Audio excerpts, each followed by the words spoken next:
तो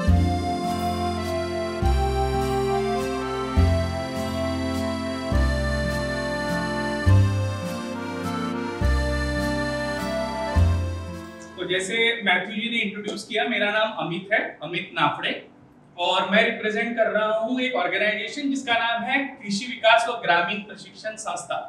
तो जैसे ऑर्गेनाइजेशन के नाम में ही है पहले दो वर्ड कृषि विकास, तो हम कृषि के लिए काम करते हैं, हम रूरल डेवलपमेंट के लिए काम करते हैं। कृषि विकास बुल्ढाना के छोटे से गांव से शुरू हुआ था, जो एक पहले फार्मर ग्रुप था। 1991 में कुछ किसानों ने मिलकर इस ऑर्गेनाइजेशन को as a farmer group promote किया था। फिर ये फार्मर ग्रुप धीरे धीरे अपने ग्रुप के मेंबर्स के साथ बाकी किसानों के साथ भी काम करने लगा और ग्रो होते होते होते हुए अभी कृषि विकास देश के कुछ राज्यों में काम कर रहा है। लगभग 1 लाख से ज्यादा परिवारों के साथ हम काम कर रहे हैं। लगभग 250 लोगों की हमारी टीम है और ये 250 में से we can say around 75 to 80% जो हमारे टीम मेंबर्स है वो हम कह सकते हैं कि बिलो 35 है। एकदम यूथ तो नहीं कह सकते, लेकिन बिलो 35। ठीक है, तो यूथ का डेफिनेशन आज सुबह से हो रहा है, काफी चीजें भी डिस्कस हुई। नेक्स्ट, तो मैं अपने कुछ विचार यहाँ पे रखना चाहूंगा एग्रीकल्चर के बारे में। ये थॉट से मैं शुरुआत करना चाहूंगा, जो एक थॉट विचार करने पे मजबूर कर देता है ऐसे लोगों को जिनको एग्रीकल्चर बहुत ज्यादा पता नहीं है या जिन्होंने आज तक एग्रीकल्चर को निग्लेक्ट किया है। ठीक है, तो कोविड ने भी ये प्रूव कर दिया कि एग्रीकल्चर के बिना दुनिया नहीं चलेगी। सब रुक सकता है, एग्रीकल्चर नहीं रुक सकता। तो इसलिए हमारे सारे किसान भाई हैं जो किसानों के साथ काम करने वाले लोग हैं, उन्होंने कोविड टाइम्स में भी काफी परेशानी लेके, बिना काफी बड़ा रिस्क लेके काम किया और तभी हम सब लोगों को, मतलब हम सभी को धन्यवाद देना चाहिए हमारी हेल्थ सिस्टम का और एग्रीकल्चर सिस्टम का, कि जिसके वजह से आज हम यहाँ पे बैठे हैं और ये कॉन्फ्रेंस कर रहे हैं। Next, so you need a farmer 3 times a day। इसको हम कोई अवॉइड नहीं कर सकते। आपका कुछ फास्ट वगैरह भी है तो भी कुछ ना कुछ तो लगेगा। ठीक है, ये है एग्रीकल्चर इन इंडिया। अगर वैसे देखा जाए तो एग्रीकल्चर का कंट्रीब्यूशन अभी इंडियन इकोनॉमी में 15% है। ये काफी सालों से कम होते जा रहा है क्योंकि हमारे बाकी सेक्टर जो है, मैन्युफैक्चरिंग सेक्टर्स है या सर्विस सेक्टर्स है, दे आर ग्रोइंग। तो उसकी वजह से एग्रीकल्चर का जो कंट्रीब्यूशन है वो कम होते जा रहा है। लेकिन अभी भी अगर हम देखें तो आज भी इंडिया में प्राइमरी सोर्स ऑफ लाइवलीहुड अगर कुछ कोई है तो वो एग्रीकल्चर। आज भी लगभग 65 to 70% पॉपुलेशन जो है वो किसी ना किसी तरह से एग्रीकल्चर पे डायरेक्टली या इनडायरेक्टली डिपेंडेंट है फॉर देयर लाइवलीहुड।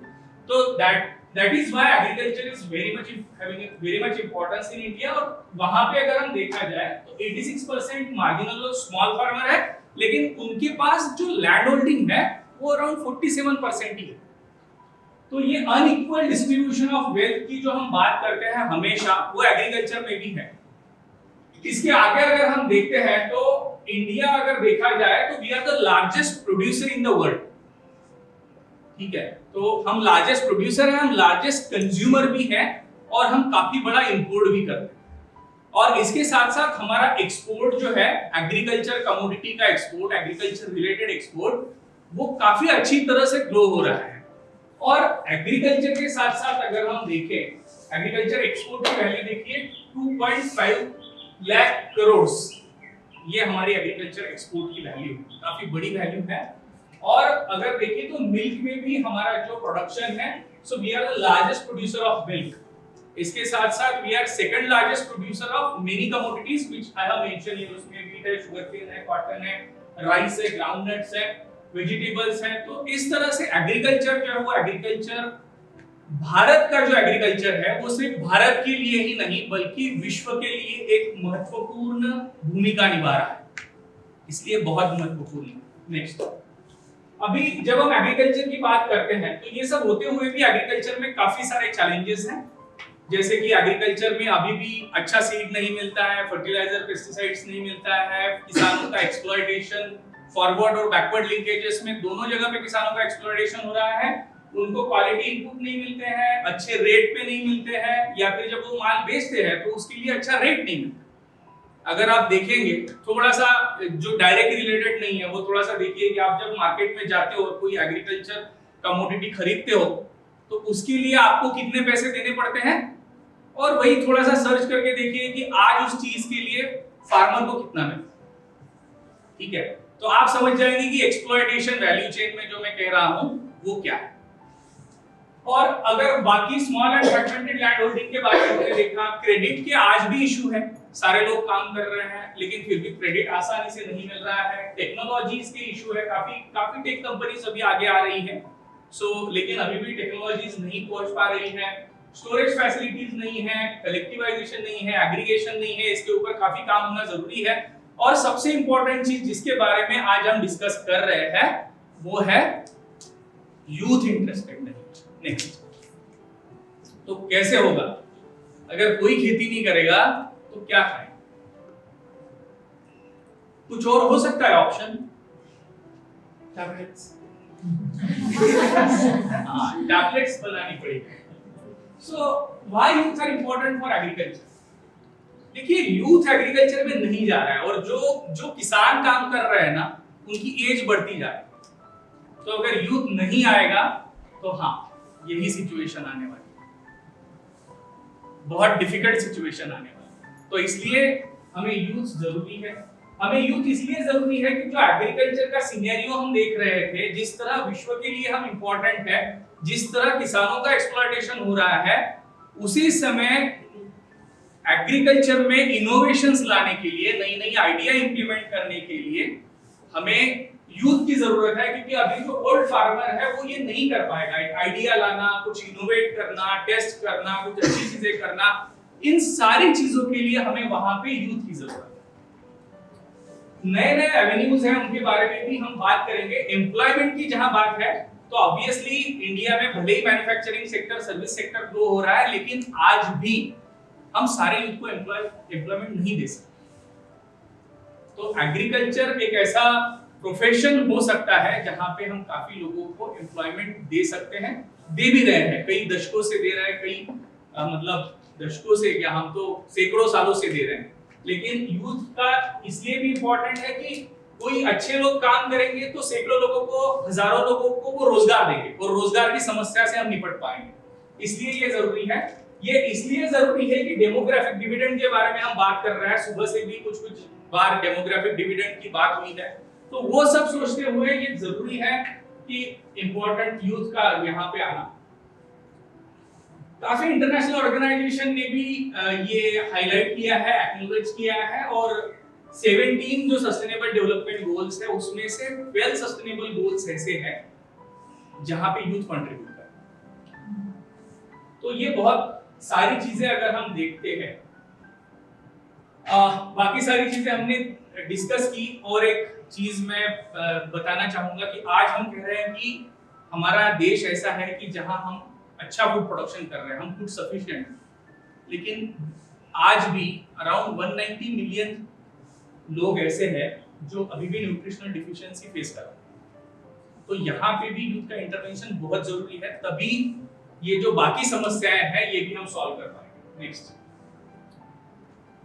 अभी यूथ एग्रीकल्चर में आना जरूरी तो है, लेकिन ये थोड़ा सा स्टेटस देने की मैंने यहाँ पे कोशिश की है। ये थोड़ा सा एक इमेज देखिए, ये नेशनल यूथ कन्वेंशन 2016 का एक सोर्स, एक रिपोर्ट है, वहां से ये ली हुई इमेज है। एक सिंपल सवाल है, would you quit farming if you get employed in the city? Result है 62% are saying yes, 13% are saying don't know, मतलब वो भी झुक रहे हो, और जो रिमेनिंग 26% है शायद वो कह रहा है हाँ नहीं हम यही करेंगे। उसमें से कुछ विलिंग है, कुछ अनविलिंगली कह रहे हैं कि नहीं हम जा नहीं पाएंगे यार, मेरे माँ बाप हैं, कुछ लाइबिलिटीज है, तो हम गांव नहीं छोड़ पाएंगे। या फिर कुछ, जैसे अभी कुछ समय पहले किसी ने कहा कि कुछ यूथ ऐसे भी है कि नहीं यार वहां नहीं जाना है, अच्छा है जो चल रहा है अपने गांव में आराम से करते हैं।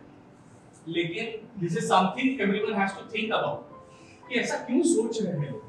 ठीक है, बाकी चीजों पे मुझे लगता है काफी अच्छा डिस्कशन हो गया है, लेकिन एक मैं चीज हाईलाइट करना चाहूंगा 45% of youth is engaged in agriculture.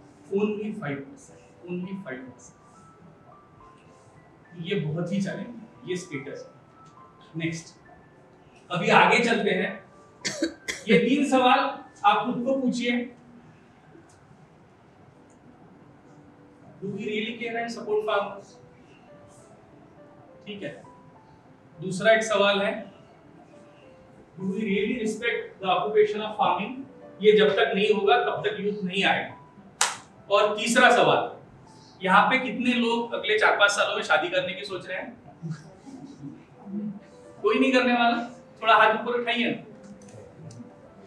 अरे कोई नहीं करने वाला शादी? 1 2 3 4 5 और 6 7। ओके, फिर यहाँ पे कितने ऐसे लोग हैं जो अगले 4-5 सालों में अपनी बहन की, बेटी की, किसी रिलेटिव की शादी के बारे में सोच रहे हैं? थोड़ा सा हाथ ऊपर उठाइए। 1 2 3 4 5 6। ठीक है, सभी लोग कहीं ना कहीं जुड़े हुए हैं। आप सबके लिए मेरा आखिरी सवाल, क्या आप चाहेंगे कि आपकी सन इन लॉ या डॉटर इन लॉ फार्मर्स होना चाहिए? 1-2, ठीक है। Majority of people will say no. अरे आप तो यहाँ पे गिन चुन के सोशल डेवलपमेंट सेक्टर के लोग आके बैठे हुए हो। तो गांव में क्या सिचुएशन होगा, तो शहरों में क्या सिचुएशन होगा। तो मुझे लगता है ये जो सवाल है ना, ये सवाल पहले तो वो युवा को जो है वो एग्रीकल्चर से दूर ले जाने के लिए, ये सवाल का जवाब जब तक पॉजिटिव नहीं आएगा तब तक युवा नहीं आएगा। अभी इसमें से थोड़ा और आगे चलते हैं। ये सवाल युवा को बाद में सताता है, उससे पहले किसको सताता है? पेरेंट्स को। तो पेरेंट्स उसको बचपन से सिखाते हैं कि भैया तू बेटा किसानी करेगा ना तो शादी नहीं होगी। लड़की को भी सिखाते हैं बेटा तू पढ़ेगी लिखेगी नहीं ना तो खेत में ही जाना पड़ेगा। तो ये जो ओरिएंटेशन हो रहा है ना बचपन से, ये ओरिएंटेशन इस तरह से होगा तो हम कैसे एक्सपेक्ट कर सकते हैं कि कोई यूथ आगे चल के एग्रीकल्चर में कंट्रीब्यूट करेगा? तो हमें काम अगर करना है, जो पहले लोगों ने भी बोला, पेरेंट्स की साइकोलॉजी पे करना है। और पेरेंट्स तो अपने बच्चों के लिए भला ही चाहेंगे ना। अगर किसी बच्चे को आईटी में जॉब लगता है तो कोई पेरेंट कहेगा क्या नहीं नहीं बेटा मत जा, कहता जा एंजॉय कर अपनी लाइफ, हमें भी थोड़ा सा आराम मिलेगा। ठीक है, तो वो सिचुएशन एग्रीकल्चर में आने के लिए नेक्स्ट ये है चैलेंजेस इन एंगेजिंग यूथ। ठीक है, एग्रीकल्चर काफी रिस्की है इकोनॉमिकली और लेबर इंटेंसिव भी है। लैंड फ्रैगमेंटेड हो रही है और ज्यादा टुकड़े हो रहे हैं लैंड के, उसके वजह से काफी चैलेंजिंग हो गया है कि वहां से कुछ अच्छा इनकम मिलना। और जो चीजें अभी भी हुई कि डिसीजन मेकिंग में उनको इन्वॉल्व ही नहीं किया जाता, तो फिर वो ओनरशिप कैसे डेवलप होगी?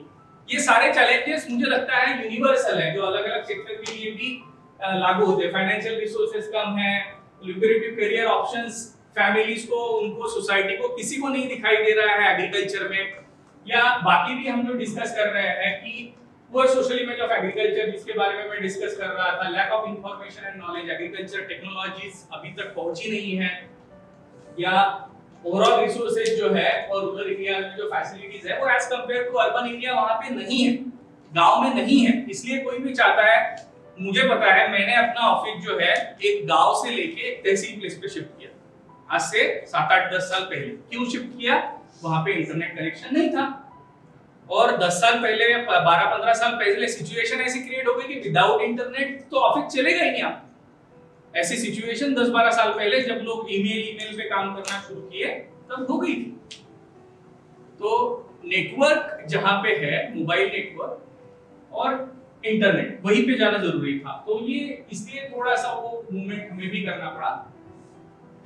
तो ये एस्पिरेशन अटेनमेंट गैप जो है उसके वजह से भी ये सब है। नेक्स्ट, तो ये चैलेंजेस हैं और ये अपॉर्चुनिटीज है। मुझे लगता है कि एग्रीकल्चर में इतनी सारी अपॉर्चुनिटीज है, इतनी सारी अपॉर्चुनिटीज है कि स्काई इज द लिमिट। अभी मैं थोड़ा सा आपको दूसरी साइड बताता हूं। आज सुबह मैं एक कॉलेज में गया था, वो कॉलेज है एग्री बिजनेस मैनेजमेंट, ठीक है, एग्री बिजनेस मैनेजमेंट। बहुत अच्छा फीस दे के बच्चे वहां पढ़ने के लिए आते हैं, और अभी जितने अच्छे कॉलेजेस हैं एमबीएस के, उसमें से काफी सारे कॉलेजेस टारगेट कर रहे हैं कि उन्होंने या तो एग्री बिजनेस मैनेजमेंट शुरू कर दिया है या शुरू कर रहे हैं। क्यों लोग एग्री बिजनेस मैनेजमेंट की तरफ जा रहे हैं? क्यों? Any guess?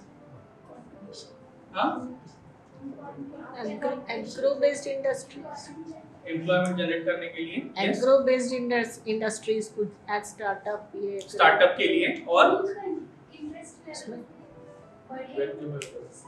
ऑर्गेनिक फार्मिंग,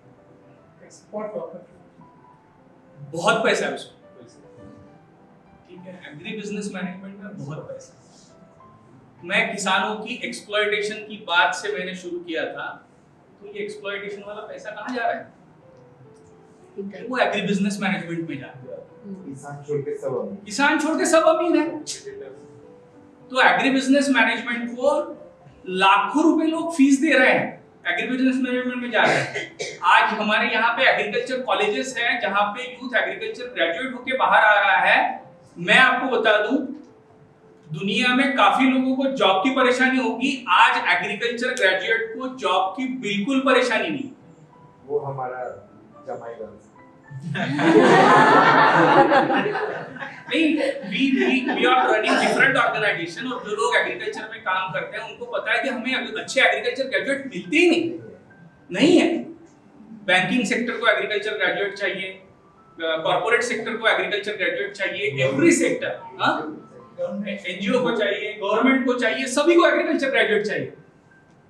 लेकिन वो एग्रीकल्चर ग्रेजुएट ये सारे सेक्टर देख रहा है, किसानी में जाने की नहीं सोच रहा है। टेक्नोलॉजीज कंपनीज को एग्रीकल्चर ग्रेजुएट चाहिए, तो वो तो यूथ ही है ना।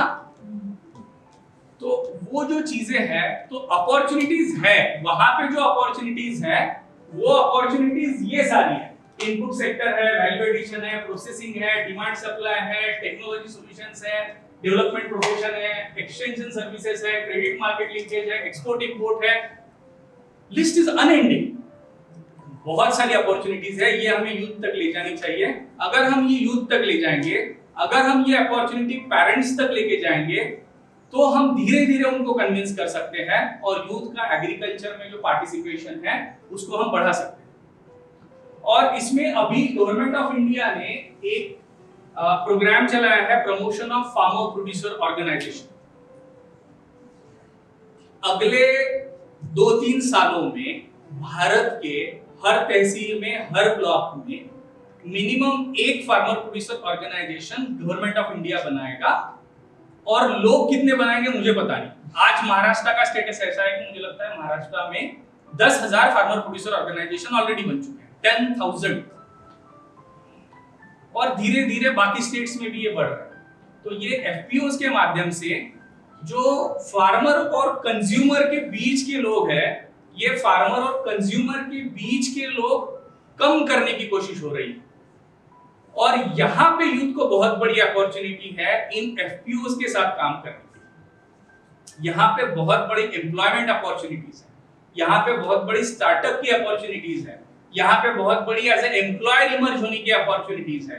तो ये एफपीओ सेक्टर के साथ जो गवर्नमेंट भी अलग अलग स्कीम लेके आया है या सपोर्ट करने के लिए तैयार है, मुझे लगता है कि यूथ के लिए एक बहुत बड़ा इकोसिस्टम में जो बदलाव हो रहे हैं वो बहुत बड़ी एक पॉजिटिव चेंज यूथ के लिए है। और हम सब लोग अगर कोशिश करेंगे तो हम यूथ को बिल्कुल एग्रीकल्चर की तरफ आकर्षित कर पाएंगे और आकर्षित करके उनका पार्टिसिपेशन ले पाएंगे। तो ये हमारे स्टेक होल्डर्स हैं, उनसे हमें क्या अपेक्षा है? तो वो पुअर इमेज ऑफ एग्रीकल्चर शुरू से धीरे धीरे वो कन्विंस होंगे तो वो क्रिएट हो गई। गवर्नमेंट के बारे में जो हमने समस्याएं जानी है, वो समस्याएं के बारे में हम चाहेंगे कि गवर्नमेंट भी उस पे काम करे। इंफ्रास्ट्रक्चर एंड फैसिलिटीज का जो गैप है between urban and rural India, वो ब्रिज करना पड़ेगा। तो वहां भी फैसिलिटीज मिलेगी तो ऑब्वियसली यूथ वहां पे रिटेन होगा। एस्पिरेशंस मैपिंग करना पड़ेगा, स्किलिंग और एम्प्लॉयमेंट, पॉजिटिव नेगेटिव दोनों चीजें हैं स्किलिंग के बारे में, लेकिन अच्छा स्किलिंग जरूरी है। उसके अलावा एग्रीकल्चर में बदलाव हम नहीं ला पाएंगे, तो ये बहुत जरूरी है, इसके ऊपर काम करना पड़ेगा। एक अच्छा मैकेनिज्म सेटअप करना पड़ेगा, necessary financial guidance and support youth को प्रोवाइड करने के लिए, इस सारी सिस्टम में आगे बढ़ने के लिए, और ideation innovation in agriculture promote करना होगा। साथ ही एजुकेशनल इंस्टीट्यूट के बारे में जो मैं बता रहा था अभी कि उनको भी अपना रोल प्ले करना पड़ेगा, उसमें creating a conducive ecosystem for entrepreneurs and startups के लिए बहुत अच्छा रोल एजुकेशनल इंस्टीट्यूट प्ले कर सकते हैं। फिर agriculture is a less curative career option से agriculture is a good career option, इस पे वो अच्छा काम कर सकते हैं, वो ऑलरेडी सेक्टर में अभी अडॉप्ट ही कर लिया है। Educate people about the importance of agriculture contribution of farmers and promote ideation innovation in agriculture।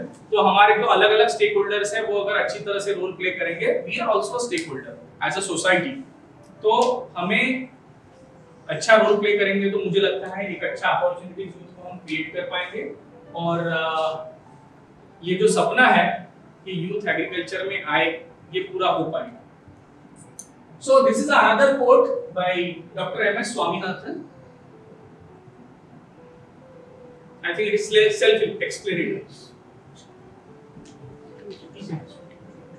The youth can be attracted to and retained in farming only if it becomes economically rewarding and intellectually satisfying. पैसा भी मिलना चाहिए और intellectual satisfaction भी मिलना चाहिए, जो youth के लिए जरूरी है। इसके अलावा वो एग्रीकल्चर की तरफ नहीं जाएगा, और इन चीजों के लिए हम सबको मिलकर काम करना चाहिए। भले ही हम डायरेक्ट एग्रीकल्चर के साथ जुड़े हैं या नहीं है, लेकिन खाना तो खा ही रहे ना, तो हम सबको काम करना पड़ेगा। ठीक है, thank you.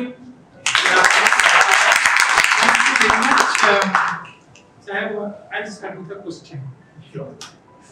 I don't know, the craze for the higher education is the reason that youth are not getting into farming. So the more youth get educated, then the higher alienation from the family. Why I say, when I look into my generation and those previous generation, more and more people used to get in farming because their education was less. They used to pass 10th and then there is no other option.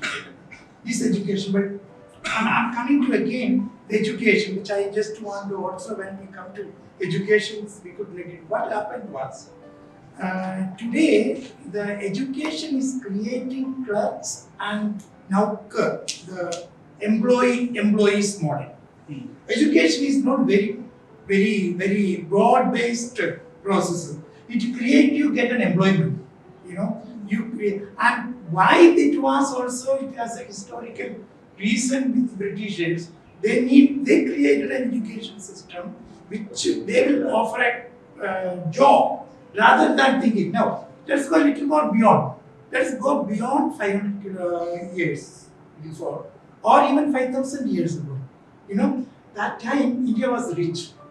India was richer than today because 24% of the world GDP was in India. And Greece and Chinese and Middle East used to come to India because the same way today the Indians are going to Dubai and Western countries because there is money available.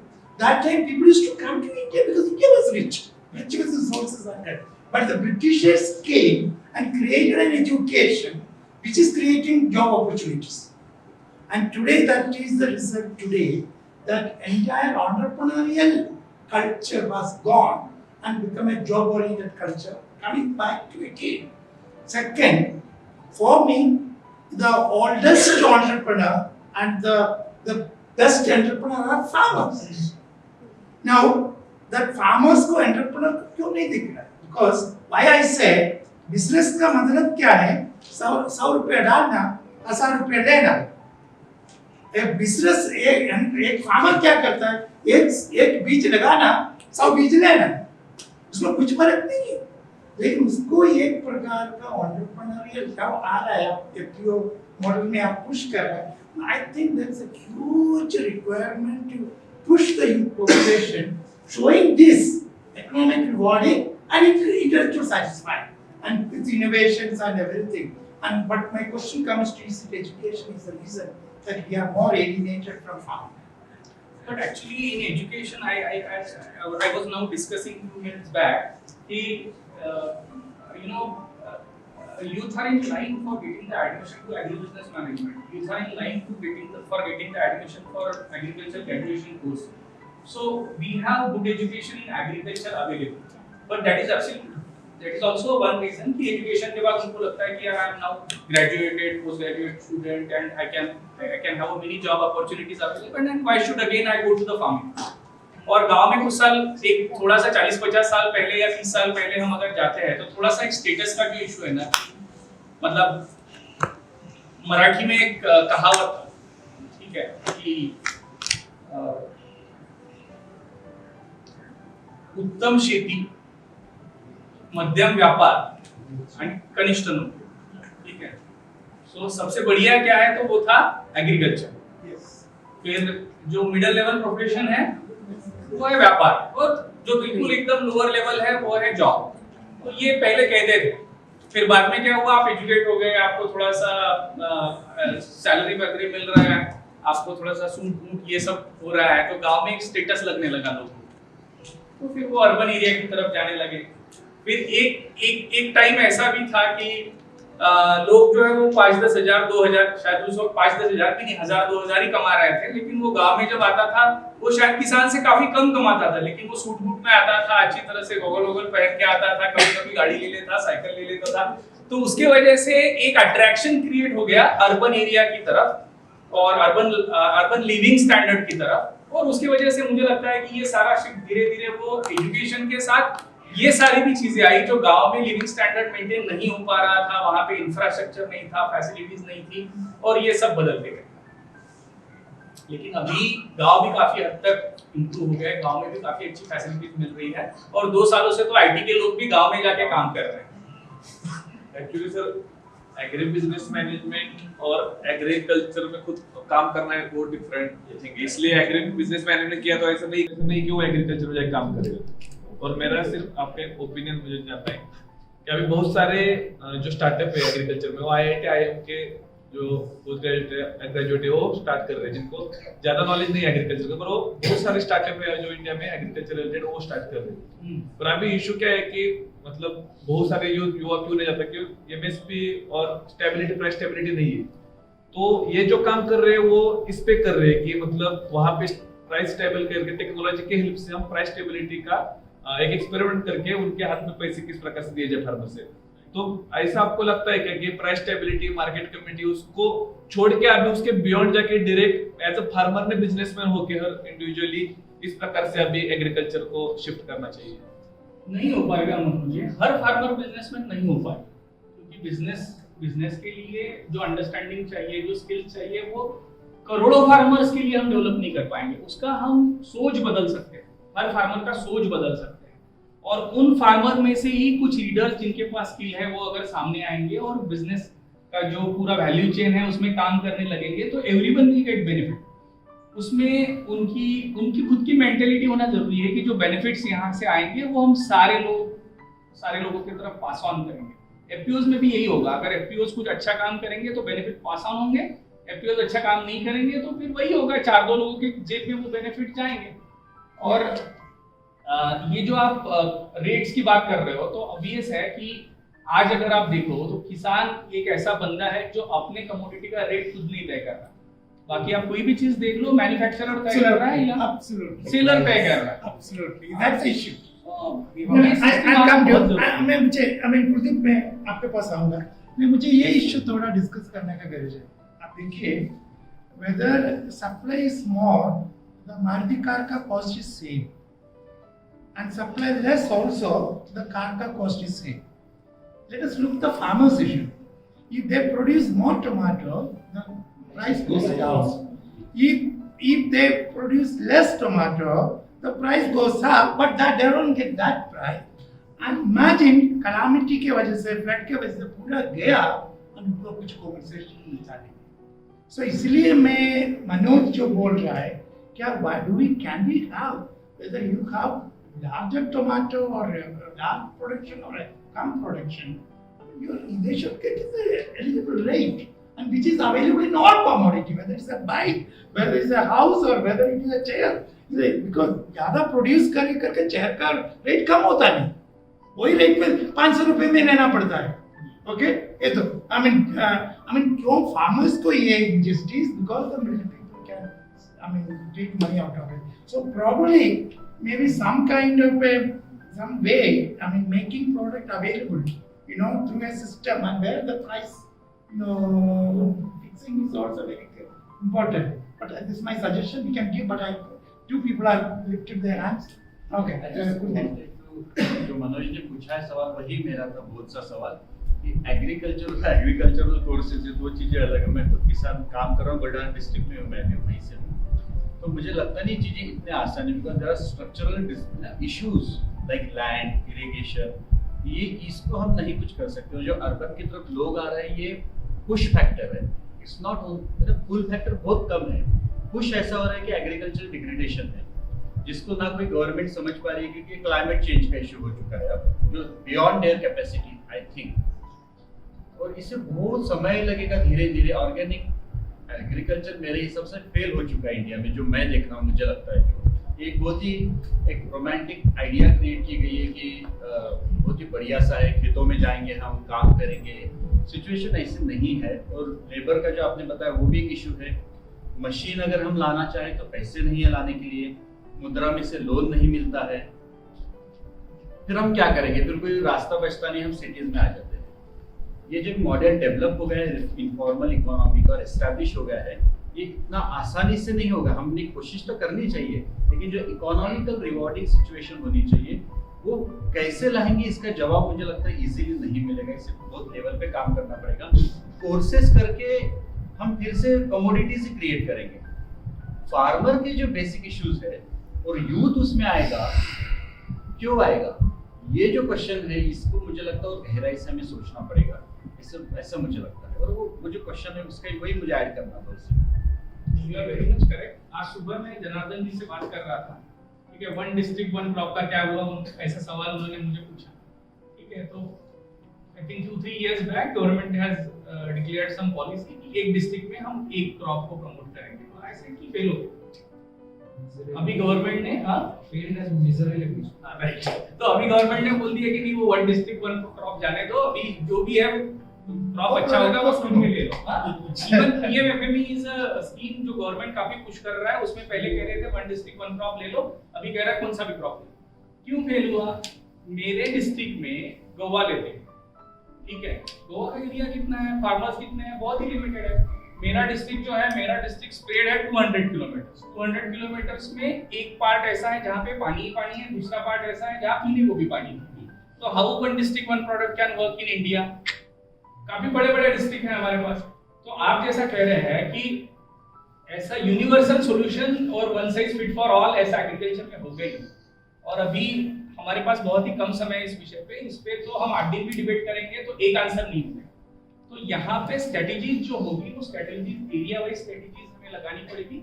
लेकिन ये strategies लगाने के लिए, technology adoption के लिए, आज आप 50 साल के आदमी को कहोगे कि आप ड्रोन स्प्रेइंग करो तो पॉसिबल नहीं है। लेकिन मुझे पता है अगले 2 सालों में लाखों युवा ड्रोन स्प्रेइंग करते दिखेंगे। आप लाखों युवा ड्रोन स्प्रेइंग करते दिखेंगे, क्योंकि ड्रोन स्प्रे करना उसको यार मजा आता है ना गेम खेलने में, और ड्रोन स्प्रेइंग से उसको पैसा अगर मिलेगा और किसानों की समस्या है स्प्रेइंग आज, तो सॉल्यूशन मिल रहा है, युवा का एंगेजमेंट मिल रहा है टेक्नोलॉजी के साथ, किसानों की समस्या दूर हो रही है। इस तरह से जो आपका सवाल है मनोज, और जो मैथ्यू जी ने कंट्रीब्यूट किया, इन्होंने कंट्रीब्यूट किया, हमें कुछ चीजों पे काम करना पड़ेगा। उसमें से एक है कलेक्टिवाइजेशन, दूसरा है स्टोरेज, तीसरा है क्रेडिट अवेलेबिलिटी, ठीक है, और उसके साथ साथ इंश्योरेंस या रिस्क मिटिगेशन। जैसे एनसीडीएक्स का जो पुट ऑप्शन करके एक एनसीडीएक्स का एक ऑप्शन होता है जहां पे आप आपके कमोडिटी का प्राइस 3-4 मंथ्स पहले डिसाइड कर सकते हो। आज मैं स्विंग कर रहा हूं तो आज ही मुझे पता चलेगा पोर्टल पे, समझिए चना आज स्विंग करना है तो आज मुझे पता चलेगा कि 3 महीने बाद चने का रेट क्या रहेगा।